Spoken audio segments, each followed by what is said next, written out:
panels will come in if you need a seat. It's a hall. Somebody needs to sit in the seats. Yes.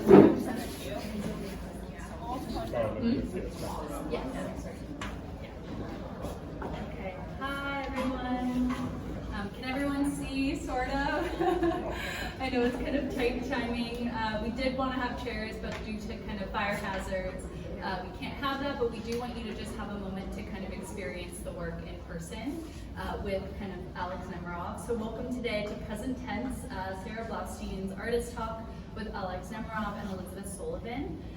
So Alexander Nemerov will give a kind of short but kind of thorough kind of art historical approach to Sarah's work. Alexander Nemerov is the Carl and Marilynn Thoma Provincial Professor in the Arts and Humanities at Stanford University in Palo Alto. Nemerov recently published Fierce Pose, Helen Frankenthaler, and 1950s New York, 2021. He's a finalist for the National Book Critics Circle Award in Biography. He has published many books, including Summoning Pearl Harbor, 2017, Soulmaker, The Times of Lewis Hine, 2016, and Fierce Pose, Helen Frankenthaler, and 1950s New York, 2021. The Forest, A Fable of America in the 1830s. In 2019, he wrote the catalog for the show Seeing Picasso at Pace Gallery. So thank you so much, and we'll go into speaking by Alex Nemerov. All right, thank you. Thank you all for standing and viewing us through this aperture. I feel like I'm in a premiere painting. Okay, so look at this magnificent work. You can see it. You can see a little bit why I wanted to meet Sarah, or happened to meet her, and then wanted to see her pictures. This was a few years ago, and we struck up a conversation about doing a salon featuring her work, which has kind of grown into different events such as this one, and that was way back pre-COVID. In any case, maybe you can see by looking at this work what appeals to me. I would use the word joy to describe her works, which is not necessarily something you see a lot of in art galleries or art museums, or to put it differently, one might think of seriousness as the stuff of kind of darkness or skepticism. And so one really attractive thing about Sarah's work for me is that it portrays so unapologetically and so sensuously joy, that doesn't really say what joy is, or, for example, how joy is to be distinguished from happiness. And I know Sarah and I have talked about this a bit, but joy to me is a more vivid and intense and rare and complicated state, an ecstatic state, as though all of you looking at this work had, rather than the artist, made it in a vision of your own on a good day on earth, when the sun shines and the clouds pass and the dew sparkles on the leaves in a way that feels to you glorious, inexplicably so, which I distinguish from, as more of a steady state, perhaps contentment, or I'll say it again, happiness. So a little bit what's at stake for Sarah, in Sarah's work, is the capacity to give us a rarefied sensation that would correspond to our most unusual moments on earth, not as a dictate or kind of command or definition from her, but as something that intuitively connects with a viewer along those lines in a way that is not turned into product, turned into self-care, turned into all the different therapeutic permutations of pleasure, happiness, and even joy that we're bombarded with daily in order to tell us how to live our lives and how to live better lives. not that Sarah really thinks about this, but when the work goes out, it really becomes, whether it likes it or not, part of like a industry, including the art world, that presumes to define our feelings and shape our attitudes up to and including the innermost, most private sensations we can have. And I feel that this work magically eludes that being defined and categorized in that way, and therefore offers the same openness to who we are, who look at the work. If you can't define this, if it produces, in essence, a kind of inexplicable contemplation, then so too you as the viewer might be inexplicable, a person, in short, a soul. And all of this has to do with the title present tense, I think, which is innocuous in one sense, but perfectly accurate. We talk about living in the moment, and that is indeed a commodified kind of catchphrase definition of something that is much more rare and that is kind of ensconced in this chapel-like space. So the present moment is something I talk with my students about at Stanford. I'm teaching a course on Van Gogh, for example. Van Gogh was very good at being in the open air and without shame, without apology, portraying the ecstasy of being alive. And a lot of that does track down and into, funnel down and into a certain kind of present tense, which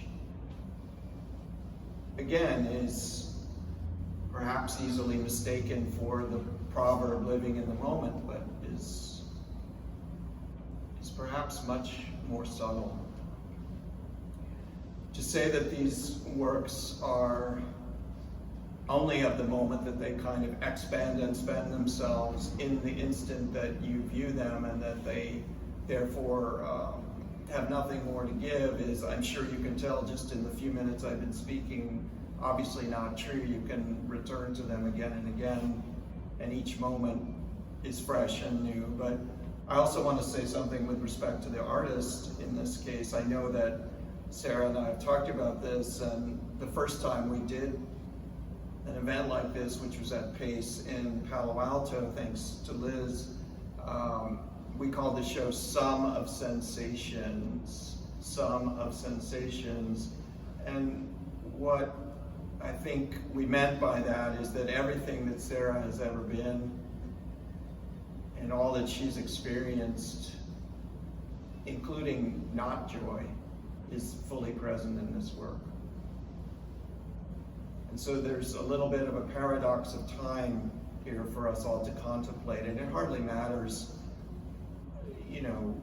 whether we're talking about art or something else. Like, finally it's all one thing. But the present moment comes to us deep down, drawn from all that we've ever been to. There are two moments for you when you look at a work of art and it commands you or draws you.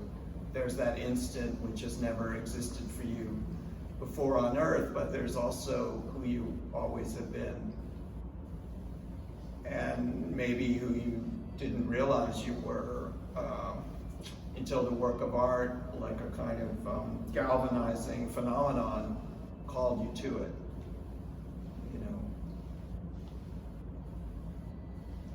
Perhaps that is like one of the most sacred ideas about art, is that it calls you or calls a person.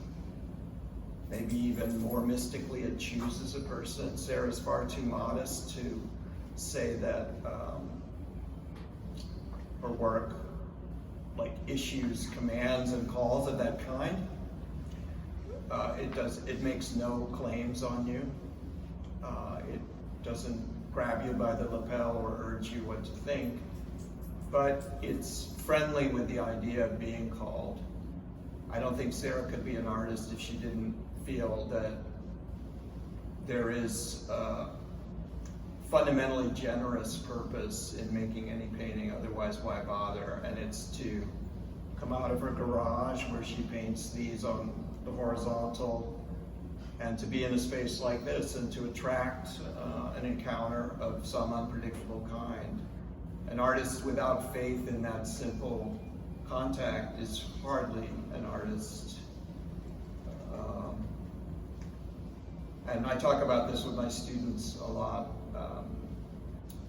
You know, that we talk about it in terms of what they would call like democracy, I guess, like the idea that a work of art should be for everyone all the time, and anything else is kind of exclusive or privileged. But I always try to tell them that it's neither one nor the other, that the singularity of a work of art, you know, is profoundly exclusive, but it's waiting for anyone. Message in a bottle, like as that bottle comes up on the sand for anyone. It's there for anyone who perceives it. So it comes from the artist herself. It comes from all she's ever been. But it goes out into the world, and I think it has a kind of sacred purpose. And maybe I'll close in just mentioning one last thing, which I think rhymes with or flows through all this. I don't know if Sarah likes for me to talk about this or not, but she was a star athlete in high school and in college. Was a soccer player, goal scorer, striker. So she's looking down. So, but I just think the physical intelligence is so palpable in this work, and the sort of rhyme and rhythm of moving around the picture and making a picture is so palpable. And, you know, this notion of all one ever was is bound up not just with emotions, but with a kind of physical intelligence too. And that, you know, being a painter is a particular blend of, well, it's a muscular and it's a muscular matter of the feelings, I think, and to have those two in balance and to arrive to be manifest in the picture in such lucid and controlled and yet unpredictable ways, because Sarah makes no sketches, she has no plan for what she's going to do, just a feeling, you know, is rare. It's rare. So I love the way that these works kind of call us to their own seriousness, and I love that you're here to look at them. Thank you. Hi. I'm just going to ask a few questions for Sarah, but I have to say, Alex, that was absolutely beautiful, and I love the way you explain things. And I think it's, oh, sorry, and I love the way, they're not present? Oh, sorry. I just wanted to say that was so beautiful what Alex had to say about Sarah's work, and it's really beautiful, and I just wanted to, you know, ask a few questions. Oh, I think it doesn't matter. okay, I'll just try to really talk up, but it's very hard for me. Yeah? If it's not too disruptive, we might want to change modes if we're moving into like the question and answer part, if that's okay. We were sort of thinking like Alex could speak here and then we move into the...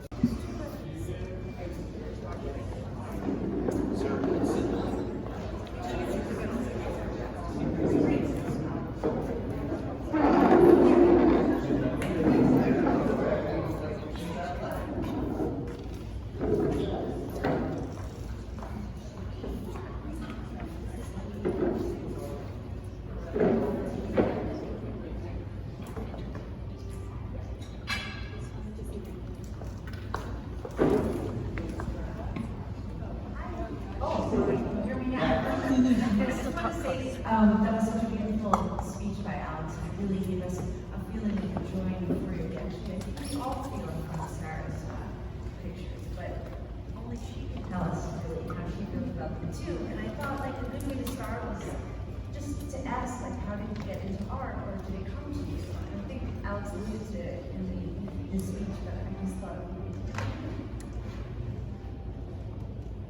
Thank you all for being here. Is this working?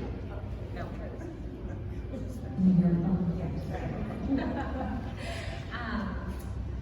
Thank you again. Thank you, Alex, for being here. How did I get into art? I don't think it was an ever sense for myself getting into it. I think just as a child,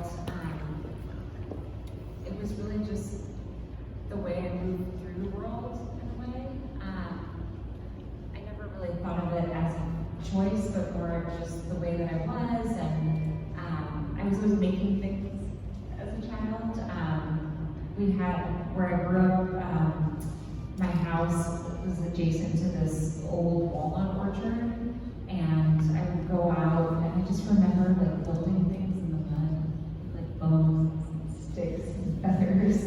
And then I started painting more when I was younger, and I think also my parents took me to museums, and especially around like 8, 9, 10 years old, I started to go to museums more, and I think at that point I realized this could be really my life, and just ever since I was a child, I wanted to be an artist. It's great. It's so nice to hear like how you come to these realizations and how you work with it.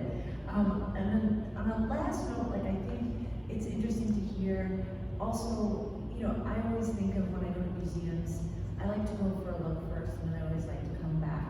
And I think with your work, it really warrants that. You really do want to keep coming back.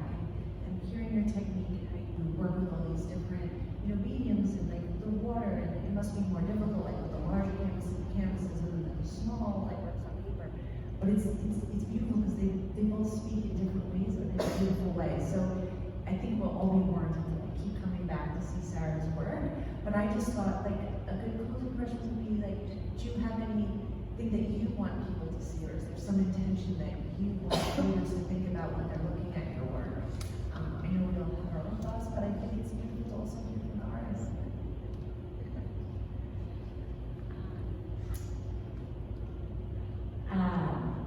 Well, for this particular exhibition, I wanted the work to take up your periphery when you're looking at it in this smaller space, and sort of to only see the work and just have it sort of consume you.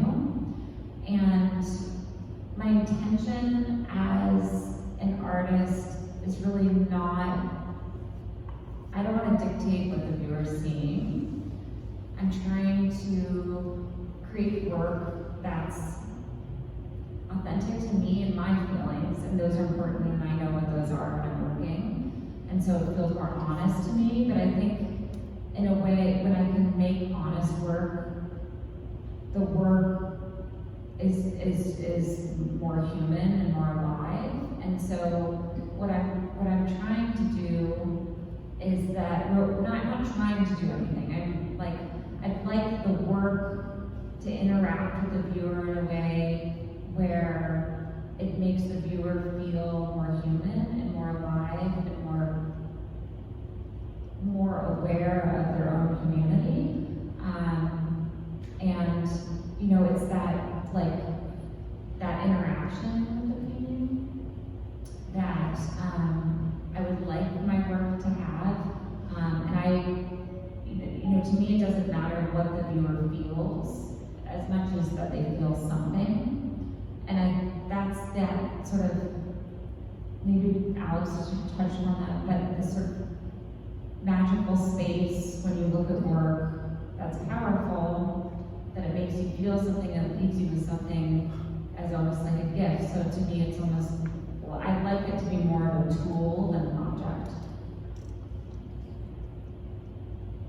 Well, I think it's so wonderful hearing all that you have to say and Alex's thoughts on it. And I just think it will warrant us to go back and look again and see what we get, the feelings we get out of your work, which is beautiful. And I have to say thank you for bringing that all to us. I just take advantage of my presence here to ask one last question and asking for your patience. But it's, well, just on this point of what you want to give, I'm thinking of the large painting of yours that I have. And as you know, Sarah, when I saw it, it reminded me of this line from Shakespeare that I love very much, which is the very opening of Henry V, where the prologue comes out, and he says, "Oh, for a muse of fire, oh, for a muse of fire that would ascend the brightest heaven of invention." So, to me, that matches a lot of what Sarah was just saying. The work seems like an opening, and then an extravagant opening, like the first lines of the play. And the first lines are, a wish for a muse of fire, like something that would ascend the brightest heaven of invention, that would be more than we could ever ask for in terms of our inspirations. But they're also plaintive, very human lines, because they're basically saying, I wish there were a muse of fire I could call down, but I can't. I can't persuade you that a theatrical production on a poor wooden stage is life itself, and I can't persuade you that a painting is life itself. But that has, for me at least, a paradoxically clinching effect about the work. Like, I believe it all more, is basically my point. And in that sense, I feel Sarah's work is, in my feeling, is getting more and more extravagant in those Shakespearean terms. And I guess my question to you here last is, I know when we first met, you were, which as I said was just before COVID, you were painting in black and white, really, or just using a dustpan as your brush and making these very careful, almost like hair-like strands of black paint on large canvases often. A little bit like if you can picture Leonardo da Vinci's drawings of flowing water and things like that, or hair. And then during COVID, your work became more colorful, more kind of chromatic, and having the feeling of like a kaleidoscope, at least to me, in terms of the, kind of crystals of color and sweeps of color. But now it's, much more organic and sensuous and more abandoned and more, that is, like free and looser, or having the feeling of kind of emotional freedom. And now you're going to Rome, right, this summer for the fellowship at the American Academy in Rome. And Sarah's been telling me she wants to pursue a kind of darkness in her work, thanatos, as she says. So I wonder if you could just describe how you got from the dustpan work, which is not very long ago, to this, and then your hopes for the summer and how they relate to what's so magnificently on view here.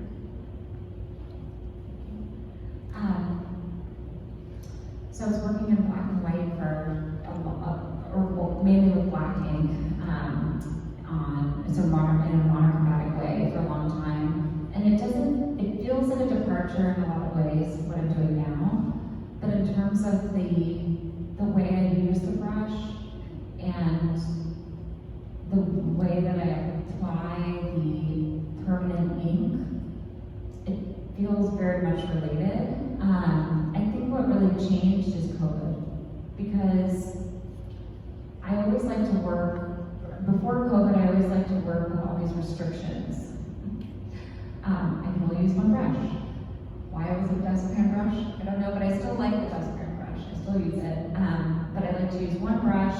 it was still sort of faster paced, bodily, but it felt like I was going back and looking sort of almost left to right, like I was writing something, like I was looking back in time and thinking about the past, or it was too much during COVID, and I felt like I couldn't go back anymore. I had to just focus on the here and now. And there was something so linear and beautiful with those works, but I think what I really took from them is when they were successful to me, they would almost like move, and then you would look in another corner and then it would move again and you thought you saw something else. And so I just started, because it almost felt alive, is a better way to say that. And I thought, I can do this with color in like a much more powerful way. And I don't want it so dry and linear. Like I love when I'm working with color in this way and incorporating so much water now that it really feels wet long after it's dry. And this like feathering and the marks, it does feel organic and biological. So I think there was a big shift there. There was also a shift physically. Something happened with my hand, and I had surgery, it's fine now. But I started wrapping my brushes with rags so my grip wasn't really tight. And just by loosening my grip, like almost like opened this door to this work that didn't feel so, it wasn't about perfection, it was just more about being human. And to answer your question about Rome, I'm very excited about Rome. I'm going to be studying Caravaggio and his work when I'm there, doing a lot of research, and I have a studio and we'll be working on some large panels and challenging myself to really like lean in to this Thanatos side. And why Caravaggio? Why am I leaning into this? I think because, well, actually, I think a lot of it had to do with your talk too, in some ways. I'm going to take you away. No, because the work to me is like almost like a life force. Like I feel like I'm like birthing this work, and it feels very alive. But there's also something like almost sad about it in a way, because not all the time, but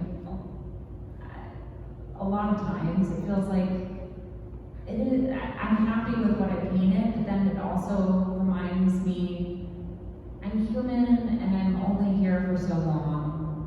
And sometimes those like really beautiful fleeting moments for me just remind me of my own humanity. And when I look at some of the Italian Renaissance painters and some of the religious art there, I think why I enjoy looking at it so much is because I just feel so ever present looking at it. I just feel like alive, and some of it is gruesome and some of it is gory, and yes, it's masterful in so many ways, but it's that feeling that I'm left with. And Caravaggio's work, to me, leans into like death and despair and uncertainty, and when I'm looking at it, what's strangely, like I don't think of it as this like life-giving force, but it is. And it's so brilliant and masterful, and I want to study his work and see how I can be influenced by that, and so I can make more authentic work.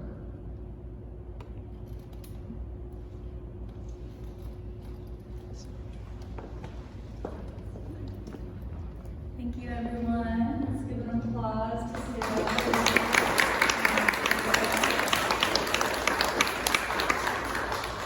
We do just want to open the space up for any audience questions, so please let me know if you do have any.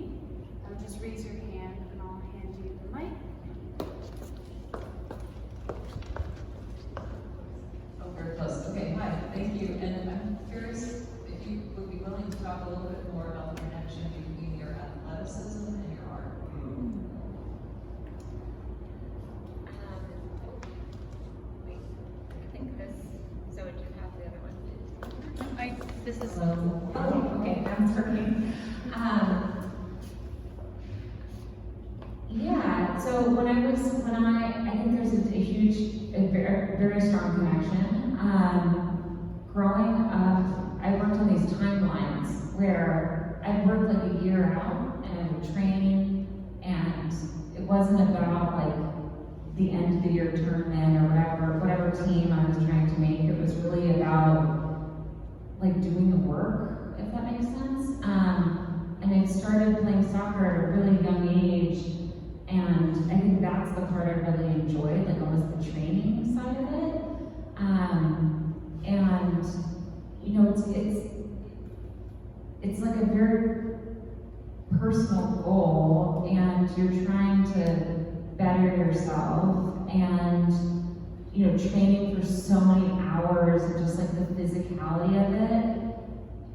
I remember like having these tournaments or training days in Sacramento. It was like 100 degrees, it'd be all day long, and I was so exhausted. It's like you couldn't think by the end. You were just like moving through space, and in a way, like it's the most human and most human I probably felt in all my childhood, because everything else just like falls away. Like there's nothing, you're so tired you can't even think. It's just like, it's just all coming naturally, and like moving all these pieces together and like working with your teammates. And so I think that there is this connection to the work where I truly do love to like physically totally exhaust myself. So I joke with my husband that I have these I need a marathon. And so I'll go, I don't work for 48 hours. I mean, I just sleep, but I work all day, and that means like, I don't cook any meals, I just have cereal or something, and like nobody bothers me, or they'll go away for 48 hours. And I'm able to like fully just dive into the work in a way where I'm not getting caught up on the details, and it's like really just like coming out of me. And I think that also, I have to just say, I think studying under Graham Nixon in New York, at the New York Studio School for a period of time, I took some of the marathon classes where we would go from like 8 a.m. to, I don't know, 11:30 at night with crits all week, and I loved it. And I think it taught me a lot about my process and what works well for me.